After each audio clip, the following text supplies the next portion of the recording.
The great thing about the universe is it's big and it's old, so rare events happen all the time. There may be life elsewhere in our solar system. I'm betting there will be in the oceans of Europa or Enceladus under ice caps.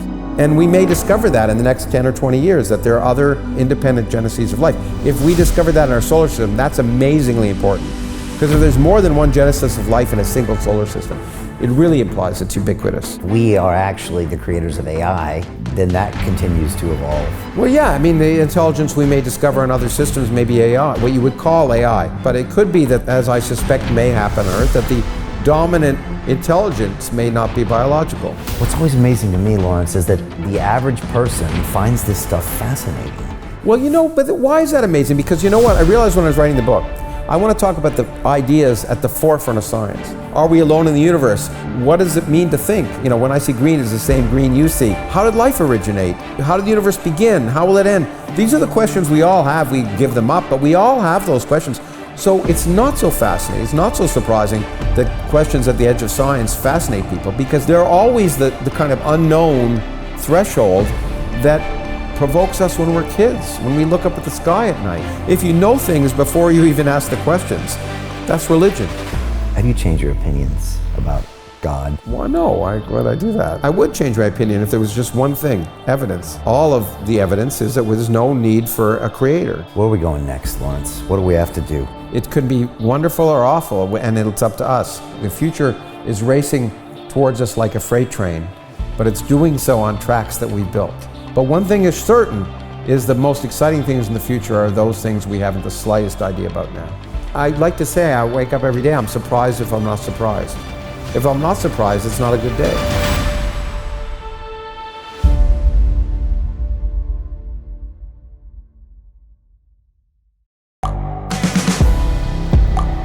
The world is changing. Inspiration is everywhere. It has never been so easy to connect, share, and bring people together. We're learning from others and finding the best in ourselves. Challenging our beliefs. Sharing our vulnerability. Overcoming our fears. Transforming ourselves so we can transform the world. How far can we go? This is London Real. I am Brian Rose. My guest today is...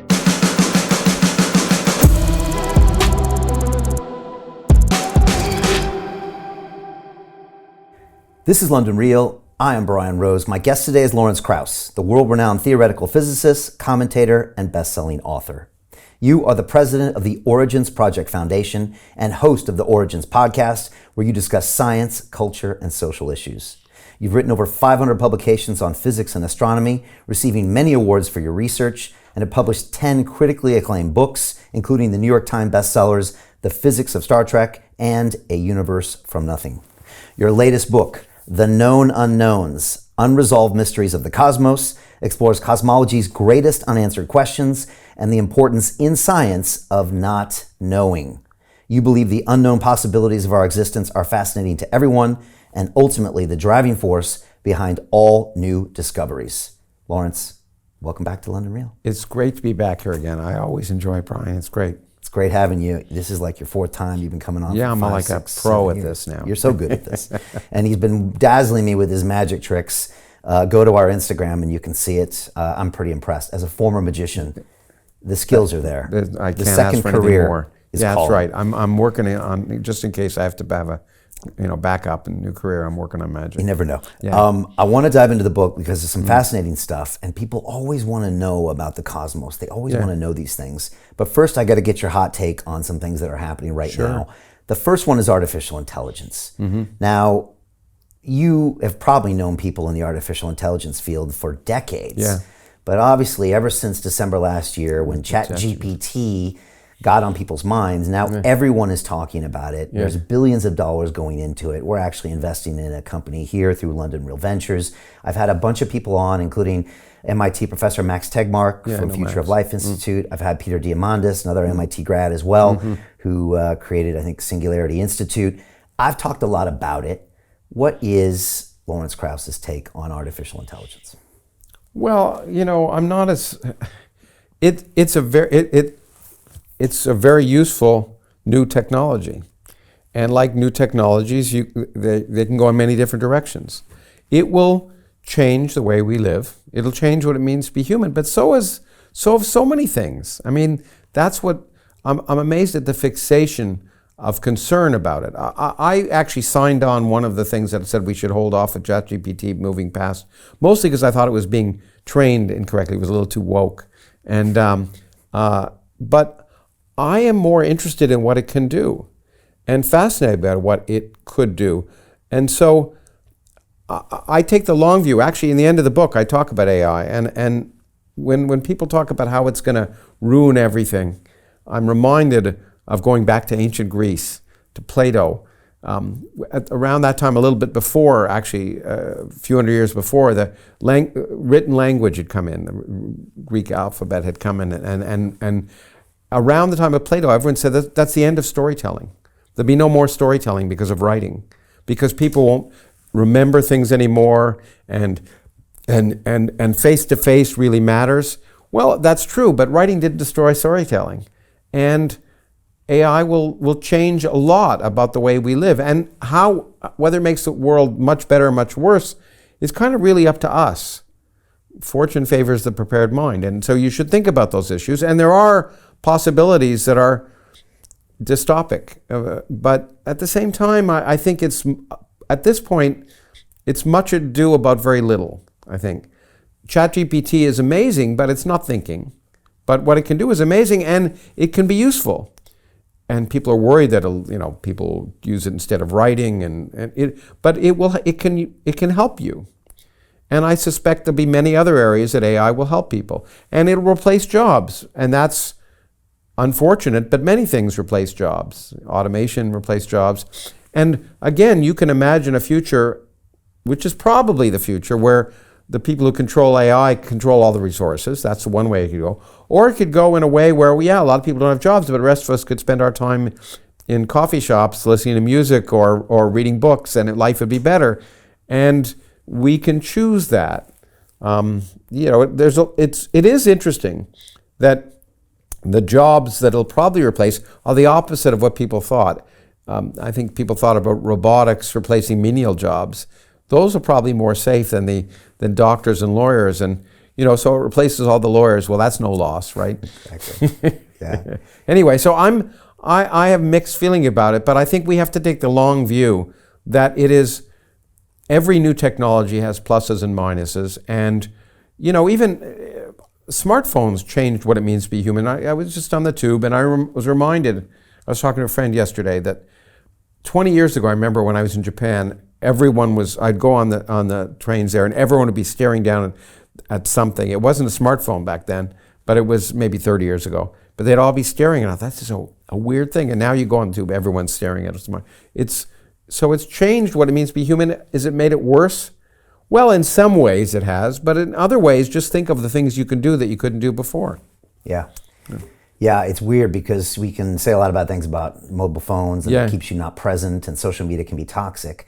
But like on the flip side, I know this, and a bunch of influencers that I know that have been on the show, they said, I've met my best friends on social media, because you find people like you all around the world that normally you would never bump into. And so you can actually make some amazing connections. You can, and I'm always, not that this sounds weird, but I know sometimes when I respond to someone who's written me, they're surprised that they're interacting with me. And it makes their day. That's great. I feel very fortunate about that. But I've had the same thing happen to me. And it's amazing who you can connect with. That's one of the examples. You can connect directly with people you would never have imagined you'd be able to connect directly to. Yeah. And this is just one of the small aspects. So yeah, it's changed the world, and it is unfortunate that kids maybe fixate to it, and maybe they don't read so much, and you can all the standard arguments against it. But no, I think AI is fascinating, and it's like quantum computing. Another area it's going to be fascinating, but there's a lot of hype, and I'm always opposed to hype. So in any area of science and technology, and maybe people need hype in order to sell things, and that's okay. But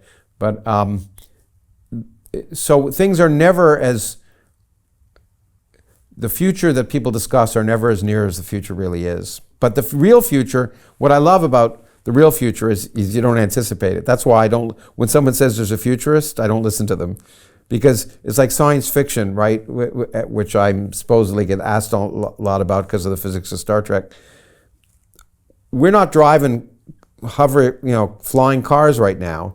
All the future that people imagined in the 1950s and 60s, that's not the future. But the internet, which people didn't imagine, is the future. So I like the fact that the future is totally unexpected. It's not knowing. And not knowing makes life exciting. My God, it would be so awful if we knew everything. Yeah. It's funny you mentioned Star Trek in that book that's a bestseller for you. I met William Shatner this year at it was like a blockchain conference in Texas, and one of our companies we invested in was doing his digital collectible. And I don't fanboy very often, but I was like, I gotta meet Bill. And so we hung out with him, and I watched a bunch of old Star Treks.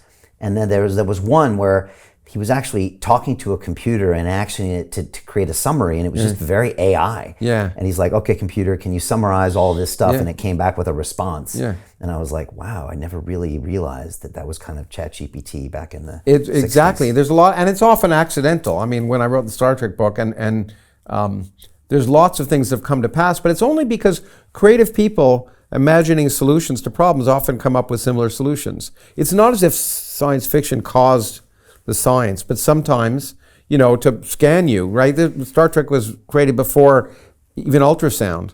But obviously it's better if I want to find out what's going on inside of you, to be able to have some way of learning about without opening you up. And we were talking earlier about people who are older, and Bill, who happens to be another friend of mine, is 92. Yeah, 93. And we just did a podcast, and it's hysterical. You should watch it. We've done a few things together, and every time we do, it just breaks me up. He's so interesting and funny and on the ball. Again, when I think of people, when I think of getting a lot older, and I look to people like him and say, okay, there's hope. Yeah, he just went into space. He's still completely irreverent, very opinionated, absolutely. And everybody loves him. At the conference, everybody went gaga. Yeah, and because he is fun, and he doesn't take himself too seriously. And it's hysterical. He reminds me of my uncle. I told him that who's now passed away, but was one of my favorite relatives. And we're both of course Canadian, which is really part of the another secret. Canadian mafia. Yeah. Is there anybody you don't know? I mean, you did stage shows with Johnny Depp. You're doing movies where you star in with Werner Herzog. Yeah. I mean, come on. There's a lot of people I'm sure I don't know. Oh my gosh, But, you're plugged in. But anyway. Just with AI quickly, you're a physicist, and a lot of people make the comparison of technology that can be destructive to humanity by going back and looking at the atomic bomb and fission and fusion. Obviously, the movie Oppenheimer just came out, and so it's the only example people grasp to when they say, here are these scientists working on a technology that can not only kill the scientists, but kill everybody else. And AI is the only real equivalent that we think of in that sense. Sure. In fact, I was for a dozen years the head of the board of sponsors of the Bolton the Atomic Scientists, which, by the way, was created by Oppenheimer and Einstein. They were the first heads of that, and I felt very honored to have that position later on. But when I was, its primary purpose was to warn people about the dangers of nuclear war. In 1947, created, and scientists talking about the dangers of nuclear war. When I came on board in 2006 or 2007, we decided to broaden it to talk about all existential risks. So not just nuclear weapons, but the time we were concerned about biological weapons, and eventually AI became one of the things. So it's one of the things the bulletin now focuses on. I'm not involved in the bulletin anymore, but I have mixed feelings about having put all those things in the same box, because they're very different. Nuclear war can end humanity like that. AI is a potential existential threat, as are some aspects of biological weapons, but they're much longer term. And climate change was another one we added, but they're all very different. But you could imagine a future. You can imagine the Terminator future, right? Which is what people imagine. Yeah. But it always amazes me that people imagine the Borg or that kind of thing instead of things where AI really is a useful tool. And who says the future is human? I mean, it sounds awful to say that, but it could be the long term that biology has to incorporate aspects of what you would call artificial intelligence, which I think is neither artificial nor intelligent at this point. But it does have the you can imagine the technology. Certainly, for example, if you put together AI and nuclear weapons, right? If AI had the decision when to launch nuclear weapons, then that's really of concern. But of course it's of concern. But right now, what most people don't realize is in the United States, the president can decide to launch nuclear weapons and is the only person that can do that. No one else has to approve it. So do you feel better about AI or a few years ago, Donald Trump being, so you got to worry. We somehow think, if humans are involved, better decisions will be made. But that may not always be so clear. So it's a double-edged sword. But all really fascinating technologies in one way or another have impacts for good or bad. I mean, industrialization did too, right? And it changed the world, and it caused a lot of problems. Sweatshops and those kind of factories, and in England early on. But in principle, we are rational human beings who can then look and try and improve things. I mean in principle, because it happens too little. But we can look at things and try and moderate them. And the best thing we can do is talk about the options in advance, so we're prepared, as I say, because that kind of technology does evolve very quickly. Technology as a whole evolves very quickly, much more quickly than our ability as humans to fully adapt to it. But we can at least think about it in advance and try and imagine and discuss, so we're more prepared. And who knows what the future is going to bring. But the future is terrifying, but it's also exhilarating. And that's what makes it so exciting. Also, nuclear weapons are quite an example of us being in control of them. I mean, so far we have. It's amazing, right? Over 70 years, they haven't been used since Hiroshima and Nagasaki. I actually am surprised, and I have said, as I often say, I don't make predictions about the future except for 2 trillion years in the future, where it's easy and then no one's around to check. But it would be surprising if nuclear weapons were not used against a civilian population sometime this century. Now, what will happen about that? I don't know, and I'd love to be wrong in that prediction. So it's still one of our most dangerous threats, one of our most existential risks. And people don't talk. People talk about AI more than nuclear weapons when there's still 1,000 nuclear weapons on each side of the U.S. and Russia that are on hair trigger alert. Yeah. But people are some more worried about ChatGPT, and it's kind of interesting to me. There's a great movie called The Fog of War with Robert McNamara before he passed away. Yeah. And at the very end, that's his final warning, is that this is the most dangerous existential threat we face.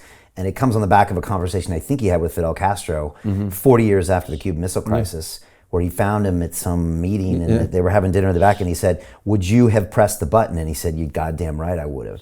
And he said, even knowing it would have killed 90 million Americans and killed everybody in Cuba. And he said, yes, I would have. And for him, that was like this realization that, oh my God, even as humans, we can make such critical errors because of our egos and our emotions. It depends on the day. Yeah. I'm pessimistic. But then as another friend of mine, I hate to be... name dropping again. Come on, I like it. I like when you name drop. Okay. You do it in a nice way. A writer named Cormac McCarthy, who's passed away, but was a good friend. But when I first met him, his futures are very dystopic, and when I first met him, I was surprised at how chipper he was, and I said, how can you be so? And he said to me, "I'm a pessimist, but that's no reason to be gloomy," which is my motto now if I have one. I love that, but the road is a tough watch. But It's a tough read. I could only read 3 pages of that book a day because it just was so reading. And he wrote it for his son as a present, and who I know his son, and it's an interesting present for your son. Wow, and it's a tough read and still not an easy watch either. Yeah. Mads is a great actor in it. So so all right, and one thing, final point about nuclear weapons. Mark Andreessen of Andreessen Horowitz, big investor from Silicon Valley, was on Rogan's episode recently, and he did make a good reminder. He said, there was never a World War III. And he said that's because of this threat of nuclear weapons. So far, mutually assured destruction has worked up to now. Yeah. Unless it leads to mutually assured destruction. Right. And so, Yeah, what I think people would say, and again, I'm sure I'm not the first person to say that World War III will be the last one but who knows? But people always said World War I would be the last one, so you never know. I'm not so optimistic. You alluded to ChatGPT and the fact that it was kind of spitting out wokeness, and there was a lot of tests on it, and it was being trained on the internet, and the internet is being censored by typically Silicon Valley companies who have their own view of the world that they export to the world. Tell me about big tech. Tell me about fundamentalist wokeism. Like, what are we dealing with today? Because it's an important issue to talk about. You're probably one of the few people that will talk about it. Everyone's experiencing this right now. It's a topic du jour, even in England right now, because we have a very famous speaker, comedian, Russell Brand, who's being demonetized from YouTube. Members of government are reaching out, basically asking platforms to close him down, demonetize him, based on headlines and accusations, and without ever proof. Proof, no court of law, no fair. Which is maybe just an example of what could be in the future. What do you see? This has been happening for years. Well, if you ask me about things that terrify me, that is something that terrifies me, because you take the area where I know best from my life's experience, which is academia and science, which should be immune from this, and isn't. The biggest anathema to science is not being able to ask questions, is not being able to ask any question and say anything, no matter how offensive, if it leads to discussion. And what you see in the United States now is that that's just been turned off.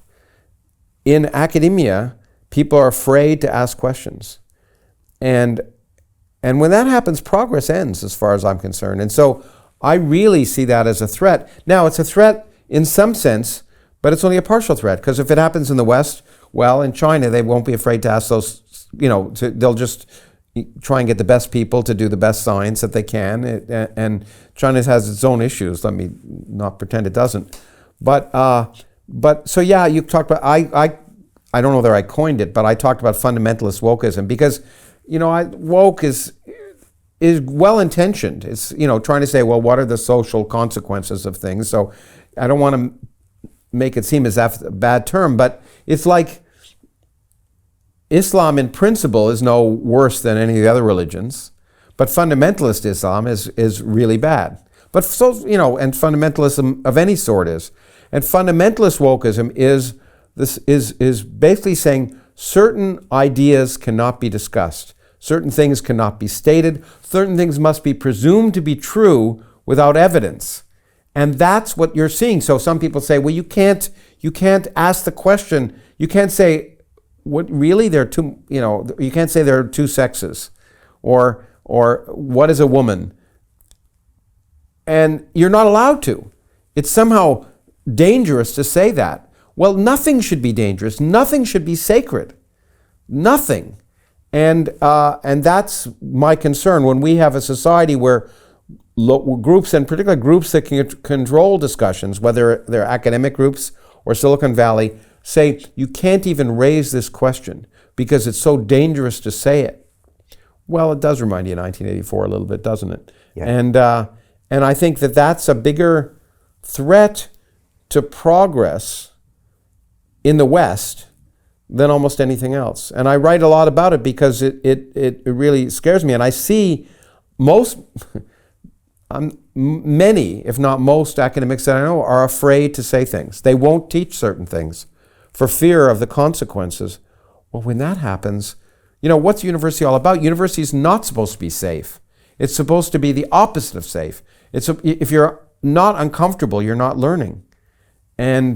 And yet now it's you just see it, and I'm a step away from it, and I can talk about it, and I do, and I think many of my colleagues don't, because for the very simple reason they're afraid of the consequences, and I've always been not afraid to speak out things in spite of the consequences, but now I'm more removed from it, so it's easier as well. It's dangerous because what you see on all sorts of platforms, academia, even a place like YouTube, is what happens is people self-censor. Because they know if they say something, they'll be demonetized, maybe they'll be thrown out of the university. And so sometimes, even without being conscious about it, they'll stop talking about things. and then they self-censor, and then you don't even realize you're doing it sometimes. Oh yeah, and we all self-censor to some extent, Yes, and it's true. part of living in a society. True. We're born free, but we live forever in chains. But and that's okay. In certain circumstances, it makes sense. But when you're talking about a classroom in some sense, well, again, the idea is not to overtly try and hurt people. But if you offend someone, that's their fault. That's their problem. If you don't intend to, they own that problem, and then they can decide how to respond to it. But you can't. If you're speaking about important things, you're going to offend some people. That's just life. Yeah. But being certain of things is really the problem. And I mean, I don't want to bring things back to the book, but I will say that's why I said I don't know are the most important words in science, but they're the most important words in learning, because it's an invitation to discover. If you know things before you even ask the questions, that's religion. Yeah. It's true. This all goes right to the book. Yeah. Because you have to be willing to say, I don't know. Yeah. And that means it opens your brain up. Okay, let's talk, let's learn. Yeah. That's the way you should wake up every day. And parents should say it, and teachers should not be afraid to say it. Too many parents, when their kids ask them questions, are afraid to say, I don't know. Teachers too. But yeah, let's say, I don't know. Let's discover, even if it means turning to the internet. I don't know the answer. Let's discover this together. Because education should be a voyage of discovery. And it should be exciting. It should not be regurgitating. I was in a movie once, and it was a documentary about going into space, about the farthest, about the Voyager spacecraft. And I was at some event talking about it. And this isn't profound, but it was amazing to me that I'd never thought of it before, that each time a kid learned something, for them it's the first time in the history of the world it's been understood, right? So everything should be that kind of a joy of discovery. It shouldn't be, people knew this before. It's, hey, I figured this out. And that's what education should be all about. You mentioned 1984.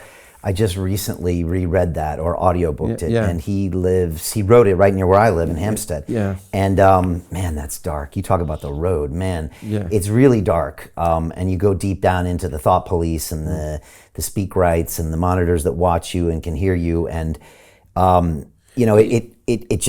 it's this technology that's in place to monitor the society. Yeah, but and there's no way around that. Yeah, and you see, there is, and you're seeing that. But it's funny how people, he missed it, right? It was maintained by secret police and violence, but you don't really need that. Right. That's what's interesting. He was thinking, he was more spurred on, I think, by the Soviet Union and potentially, or the experience of what was happening there, and again, it's a case of life is more interesting than fiction. It is a scary book, and you're right. When you read it, you see all these parallels to things that are happening, but secret police aren't really needed to do it, right? That's the interesting thing to me. Yeah, that's the scary thing, and we saw that during all the lockdown is that your neighbors will enforce without even knowing that that's what they're doing. That people will censor each other. And that's the other talking about enforce. I mean, this is exactly like 1984, the Stasi. Stanford, universities would invite people to anonymously report on their colleagues, students on other students. They hired a third-party firm to allow students to be informers. Well, what does that remind you of? That's terrifying. Yeah, in 84, the children are ratting on the parents. Yeah. And it's, and you're seeing students encouraged to rat on other students, or professors if they say something in class that they found offensive. It's really, and that's straight out of that. But it's scarier in a way, because it's the one place. Maybe because I've been an academic, and so I think it's the one place that should have been immune from that. I agree. And when it happens there, it's really terrifying. So right now we're streaming on this service, Rumble, which has come out and said that they support freedom of speech. Yeah. And they are not here to judge someone based on rumors. One of the House of Lords people here in Britain wrote them a letter last week saying, are you going to demonetize Russell Brand like YouTube did? Yeah. And they said, how dare you? How dare you reach out and ask us to do that? Their response now is, we might block you in this country. And so you've got this media, government, industrial, pharmaceutical complex that has a certain agenda in mind that's good for business, not even saying there needs to be a conspiracy. And then you've got a bunch of other people pushing back, and these digital media companies are more powerful than a lot of governments. And so it's an information war, Lawrence. That's what we're in. And it's going to be interesting to see how it plays out. Yeah, well, but again, it's like nuclear weapons or anything else. It's got two sides. There are awful things about the internet. I mean, misinformation is huge. But on the other hand, isn't it amazing to be able to pick up, there's more information in my phone in my pocket right now, that I can access things that it would have taken me weeks or months to find the answer to. I know, I mean, I started to write books. I remember I'd have to go to the library and look things up, and it would take, a day to find a reference, and now it's like a second. So the access to information is remarkable, but there's also access to misinformation. And that means we have to change how we teach people. It used to be facts were what was important in teaching, and it should have been, but it was. But it should be process. How to tell information from misinformation is the key tool that we should be teaching kids now, because that's going to affect their lives more in the future. How to learn to be skeptical, how to compare sources, because the facts, they can access. I mean, there's certain skills you want to teach kids: how to read, how to write, how to do math, and how to do math right, and realize it's not racist to get the right answer, and or to know how to get the right answer, and but beyond that, it's how to tell the wheat from the chaff. That's right. That's what education should be doing in the 21st century. We need to teach our children how to think, how to think, and how to think and how to be able to process other information appropriately, which is to not turn to echo chambers. We all do to some extent. Yes, but, how to critically assess. Yeah. While we're on all the controversial subjects, I might as well hit them before we get to the book. Okay. But you've talked about academia's missing men. I know at MIT right now, an institution that's probably, I don't know where it is actually, maybe it's 60% men. 60 or 70% men, And I was there, it was 70% men. Yeah. Now is run by mostly women, and then not mostly, 100%. 100% women in all of the executive roles. The chairman of the board, the president, the provost, the dean, and in this case 5 of the 8 engineering departments. Okay, which, I mean, look, in principle that's okay, fine, but it clearly doesn't represent the demographics of the institute. So it indicates something's being done artificially. And as I point out, if it were the opposite, which it could have been, if it were 70% women and 100% run by men, people would be noticing that and arguing there's a problem. And so that kind of tokenism is dangerous, I would argue, because it also minimizes the people who run the place may be the best people. But you're automatically suspicious when you see that the boxes are being ticked, and that's what I worry about. Okay, I appreciate that observation. And then you went in further with white privilege. Talk about that and how that's also infecting academia and other pieces. You talk about papers being written about that. And, yeah, okay, you're really getting me now. Okay, I'll get all the hate mail I'm going to get after this program. But, well, look,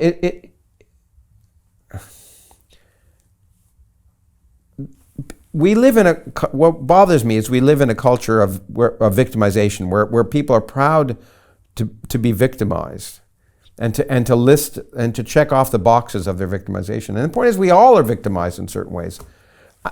And it's more than white privilege, it's socioeconomic privilege. There is socioeconomic privilege, fine.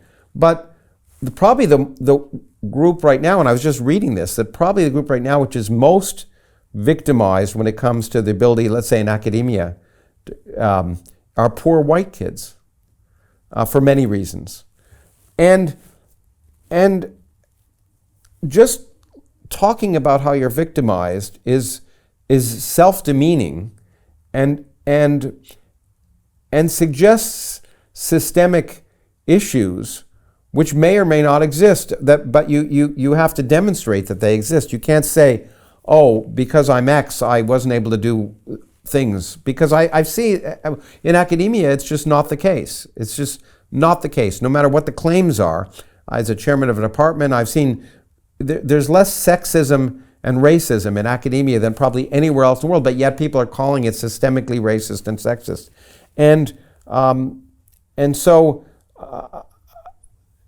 when we are, and then when we're required, when they have these statements where it's basically like the loyalty oaths in the 1950s against communists, when people can't get jobs in academia unless they sign a loyalty oath, basically saying the institution is sexist and racist, and here's how I'm working to counter it. Can you imagine some young string theorist who's been working in mathematics his whole life and barely has gone out of his room, or, make it a him, it could be a her, but whatever, and then suddenly have to write a statement in order to get a job showing how they've been actively opposing race, in their work, that their work is actively anti-racist or anti-sexist.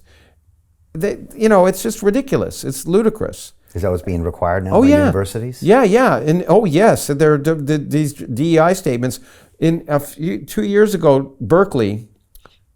So there's this infrastructure, diversity, equity, and inclusion, that are now permeating all universities, growing much bigger than the money that's budgeted to the academics or to student loans or student support. And they basically oversee hiring and promotion.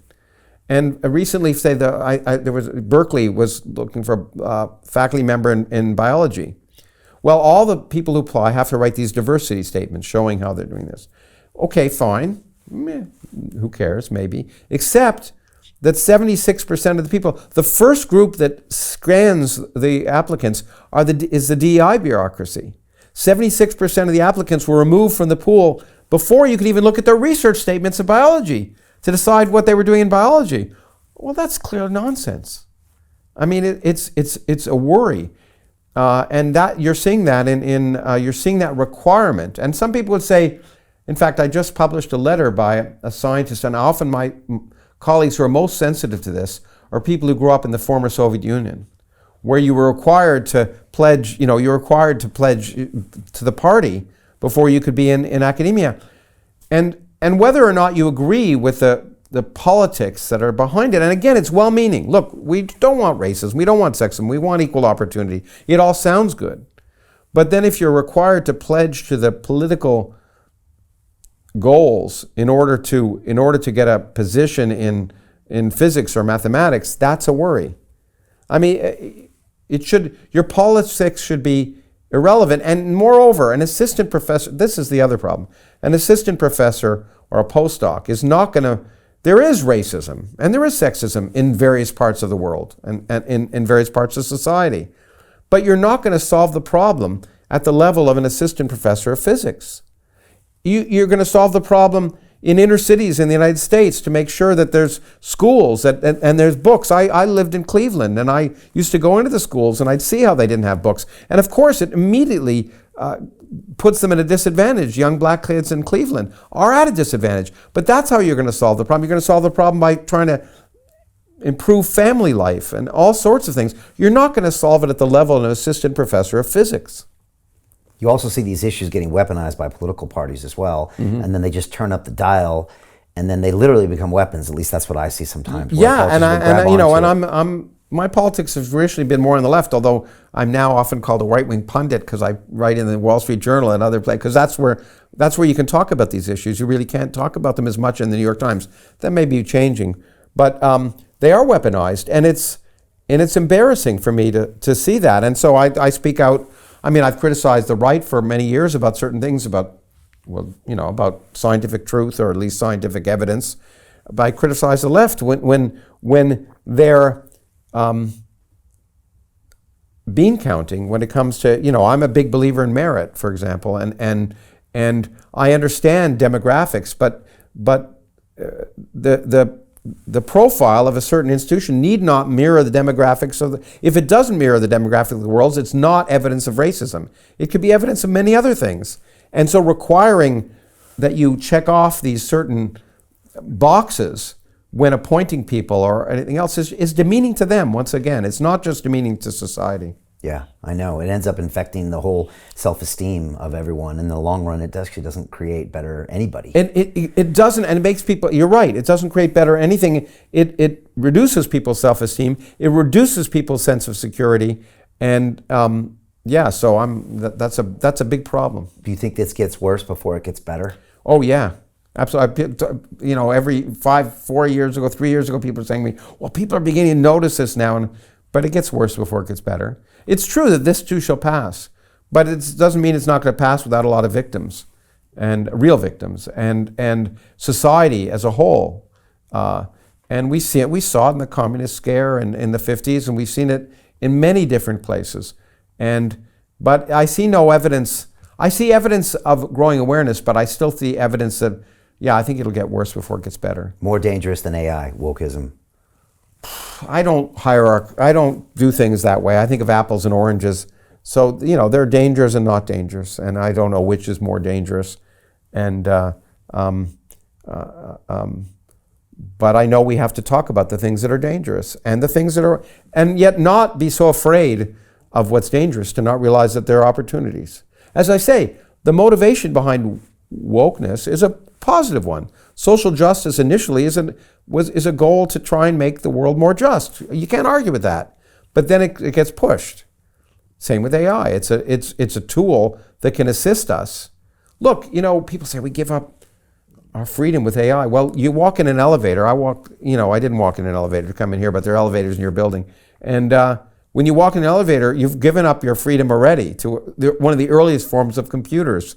You press that floor button and you hope it's going to take you where you want to go, but you don't know. Anyway.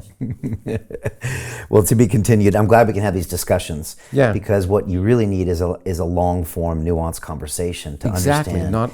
Not sound bites. Yeah, unfortunately, we get reduced to sound bites, and then a lot of people judge someone without ever actually listening to what they said. It's a headline or a clickbait title based on what they said. Yeah, when I write something, and unfortunately, usually it's an editor that chooses the title, which sometimes relates to what I've written and sometimes not. The discussion that follows on Twitter is no one actually reads what I say. It's the title, and well, not no one, but you worry about that people don't actually read. And when I write a book, I'm happy for people not to like it, but I'd like them to actually read it before they decide. Right. These days. Similarly about a movie, I anticipate, and I have biases also, but so I anticipate whether I'm going to like something based on someone's past work, but I like to give him a chance. Yeah, I think we all need to listen a little bit more before we make our judgments, which kind of comes to the book, which is this admission to this phrase of "I don't know," and how maybe we need to embrace that a little bit more. Honestly, Lawrence, like the evolution of this show was me saying that same thing. Yeah. Actually, usually I put myself in this room with people I don't agree with. Mm-hmm. I've had people I fundamentally disagree with everything they said. Sometimes I can barely sit in the seat. Yeah.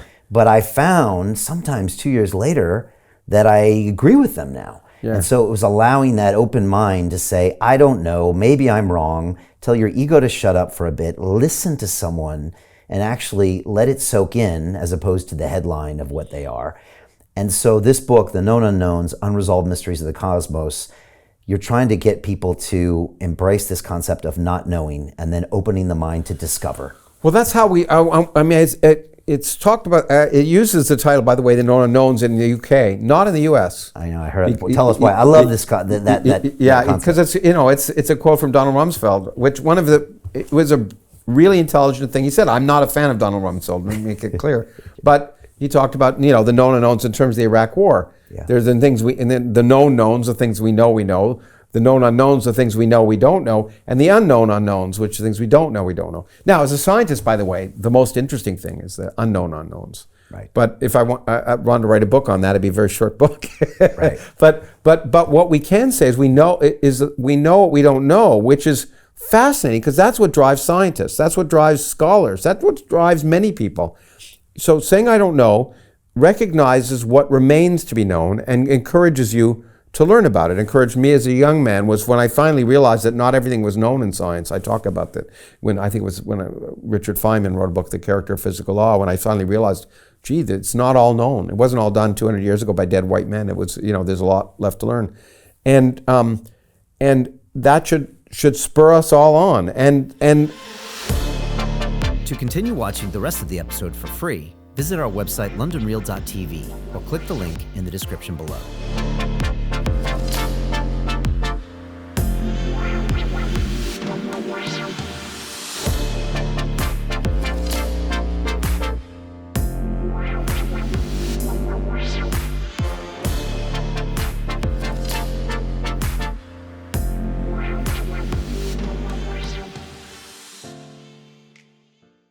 So Jim Rickards has just recorded a video that's not available to anyone in the public, and he's going to be talking about how this upcoming recession is going to be fast, it's going to be bloody, it's going to be nasty. But at the same time, he's going to show you how you can position yourself to profit from all of this chaos.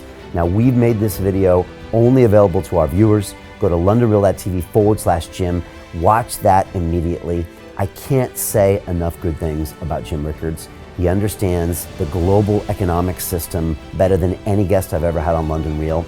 His predictions are almost uncannily true, and you can learn how to profit from his vision, from his expertise, and his understanding of economics. So go to londonreal.tv/Jim or click the link below.